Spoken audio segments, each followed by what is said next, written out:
A second round of funerals was held today in Pittsburgh for victims of Saturday's shooting at the Tree of Life Synagogue.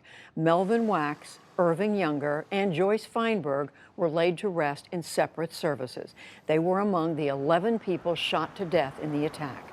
The accused shooter, Robert Bowers, was indicted today on 44 federal counts. He also faces state murder charges. President Trump today kicked off his final week of campaigning for the midterm elections. He plans to travel to 8 battleground states over 6 days.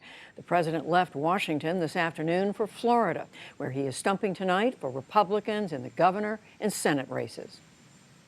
It seems that the campaign is going very well. Looks like we're doing very, very well in the Senate. A lot of seats that were not really being thought of in terms of victories a year ago now are looking like they could very well be victories. And I know we're doing well in the Senate, and it looks like we're doing okay in the House. We're going to have to see. Also today, the president again called for ending automatic citizenship for those who are born in the United States. Retiring Speaker of the House of Representatives, Paul Ryan, had said that an executive order by the president cannot override the Constitution on that point. Mr. Trump replied on Twitter that Ryan should focus on holding the House GOP majority and not on, quote, something he knows nothing about. And on sending active duty military to the border, the president said the Army could deploy as many as 15,000 troops to back up the Border Patrol. In Pakistan, the Supreme Court today threw out the conviction and death sentence of a Christian woman who was accused of blasphemy against Islam. Asia Bibi denied insulting the Prophet Muhammad, but she had been on death row since 2010. After today's decision, thousands of hardline Islamists protested in Lahore and other cities. They set tires on fire and demanded that Bibi be put to death.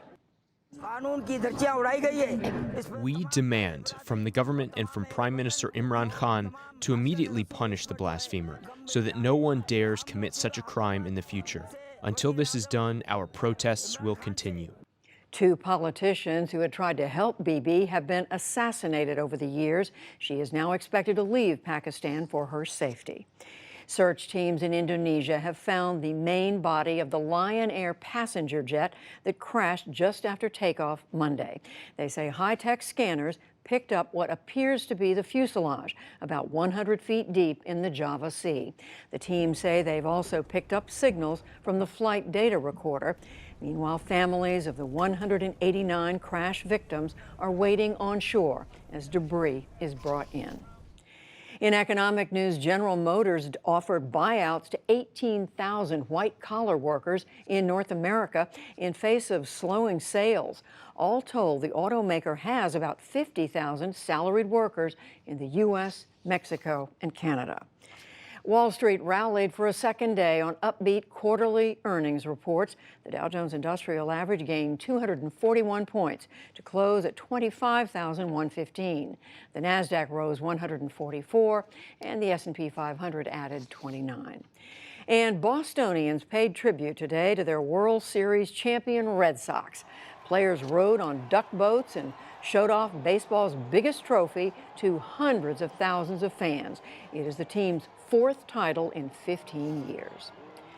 Still to come on the NewsHour, some close Senate races with less than a week to go until the midterm elections.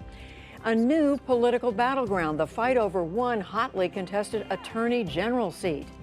How the Saudi royal family is handling the international fallout from the murder of Jamal Khashoggi, and much more.